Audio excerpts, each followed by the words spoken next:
કેમ છો રાહુલભાઈ? આવો આવો જગદીશભાઈ, મજામાં ભાઈ? રાહુલભાઈ આ શું છે?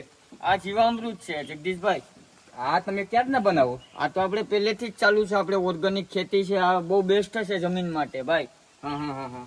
તો જ ઘણા ખેડૂત મિત્રોનો કમેન્ટ અને પ્રશ્ન હતો કે જીવામૃત કઈ રીતના બનાવી શકો ને કઈ રીતના બનાવો, ને તમે થોડી ઘણી માહિતી આપો. કઈ વાંધો ને, આપણા ફોલોવર માટે અને આપણા સબસ્ક્રાઈબર માટે આપણે જણાવીએ કે ભાઈ આ જીવામૃત કેવી રીતના છે ને કેટલા ફાયદા છે આની અંદરમાં કોઈ ખર્ચો નથી જગદીશભાઈ, અને આ ઘાયે રિઝલ્ટ નથી આપતું. તમે 4-5 મહિના કન્ટિન્યુ રાખો ને તો આના રિઝલ્ટ છે બહુ બેસ્ટ જીવામૃતના. તો આપણે 500 લીટર છે અત્યારે આપણી પાસે બનાવી ગયેલ. આપણી પાસે 200 ઝાડવાની અંદરમાં હું મહિનાનું 1500 થી 2000 લીટર જીવામૃત પાઉં છું, અને આપણે બહુ બેસ્ટ ઉત્પાદન લઈએ છીએ. આપણે ઓર્ગેનિક ખેતી ઉપર જ એલું કરીએ છીએ જગદીશભાઈ. આપણે કહેવાનું છે કે ભાઈ કોઈ પણ જીવામૃત કોઈ ખેડૂતને બનાવવું હોય તો 200 લીટરની અંદરમાં કે ભાઈ 10 થી 12 લીટર ગૌમૂત્ર લઈ, પછી 10 થી 12 કિલો ગાયનું ચાણ લેવાનું, 1 કિલો એમાં ગોળ નાખવાનો, અને 1 કિલો રાફડાની માટી ના મળે તો કોઈ પણ દવા ન છાંટી ગયું હોય, શુદ્ધ માટી હોય એ ત્યાંથી લઈ અને 1 કિલો માટી નાખવાની રહેશે આની અંદર. ને કઠોળનો લોટ 1 કિલો. પણ કઠોળનો લોટ છે આપણે દર વખતે નથી નાખવાનો. દર વખતે નાખીએ કઠોળના લોટથી છે ને ફૂગ આવે છે વધારે, એટલે કઠોળનો લોટ દર વખતે નથી નાખવાનો.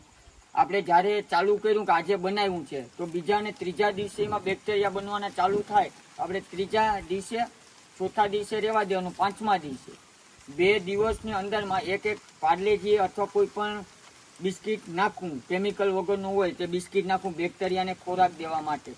અને બીજી વસ્તુ કે સવારે ઉઠીને એક જ વાર આને હલાવવાનું છે, એ પણ એક જ બાજુ આવી રીતના હલાવવાનું છે દિવસમાં 1 વાર, અને એક બાજુ જ હલાવવાનું.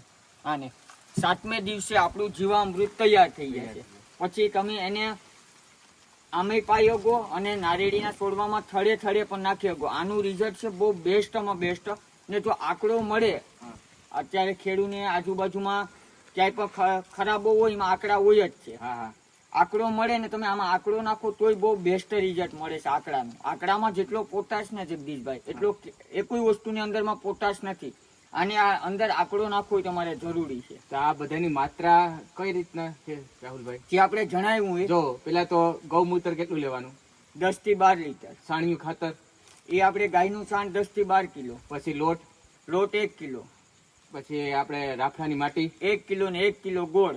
1 કિલો ગોળ ને 1 કિલો રાફડાની માટી. 6 દિવસ રહેવા દેવાનું. 7 દિવસ રહેવા દેવાનું. 7મે દિવસે અથવા 8મે દિવસે નાખશો તો બી ચાલશે. દવા સવાર સાંજ હલાવવાનું કે સવાર? એક જ દિવસે સવારે, એક જ દિવસે એક બાજુ હલાવવાનું છે. પછી એમાં દરરોજ કોઈ પાણી નાખવાની જરૂરિયાત કોઈ દિવસ?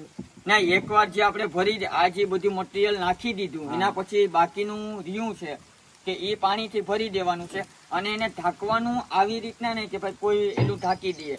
માથે આછું કાપડ અથવા કોઈ પણ વસ્તુ છે કે ભાઈ ગુણ છે એ રીતના ઢાંકવાનું કે ઓક્સિજન એને મળવું જોઈએ, હવા ઉજાસ. પણ આ તમે જે માપ કીધો એ કેટલા લીટરનો છે? એ 200 લીટરનો છે. કોઈ પણ ખેડૂતને વધારે બનાવવું હોય તો એની રીતના ટાર્ગેટ ડબલ કરી. હા, ને એમાં સાણ ગૌમૂત્ર વધી જાય ને તો કોઈ સાઈડ ઇફેક્ટ થતો નથી. ને 1 થર્ડ દીઠ કેટલું પાવાનું?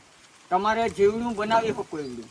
કદાચ ને તમે 5 લીટર નાખશો ને તો કોઈ સાઈડ ઇફેક્ટ જગદીશભાઈ આની અંદર નહીં થાય. ઓર્ગન ને આ 4-5 મહિના કન્ટિન્યુ રાખશો ને તો વર્ષ દિવસમાં આખી તમારી જમીન પલટી જશે અને બહુ મસ્ત ઉત્પાદન લઈ શકશો. ઘણા ખેડૂતનો એવો પ્રશ્ન હતો, માનો કે 7 દિવસ પછી તમે આ તૈયાર થઈ જાય ને કઈ એવું કામ આવી ગયું ખેડૂતને ને 10 દિવસ કે 12 દિવસ થઈ ગયા તો નાખ્યા પછી કઈ નુકસાન?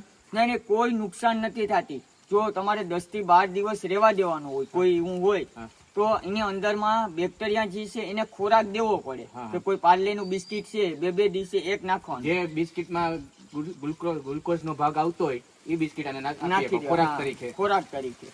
બાકી કોઈ સાઈડ ઇફેક્ટ નથી થતો. કદાચ ના મહિનો દિવસ પડ્યું રહે તમે નાખશો ને તો કોઈ સાઈડ ઇફેક્ટ નથી થતો. ઘણાનો પ્રશ્ન ખેડૂતને એવો હતો રાહુલભાઈ કે તમે સાયકલ ને ઘડિયાળના કાંટા જેમ આમ ફેરવો આમ ફેરવો તો એનાથી નુકસાન થાય. એક જ બાજુ હમા આટા ફેરવવાના છે આપણે. પછી લાકડાને કાઢી જ લેવાનું છે, પાછું આસુ કપડું કે કોઈ છે માથે બાંધી દેવાનું છે. ને આ તડકે રાખીએ કો તો ના, નુકસાન? તડકે નહીં રાખવાનું. હા. આને આપણે સાંયે જ રાખવાનું છે. કોઈ પણ જ્યાં ટાઢો સાંયો હોય હા. ત્યાં રાખી દેવાનું. એવું છે. અથવા કોઈ માંડવો કરી દો તો બી ચાલે. હા હા હા. હમ.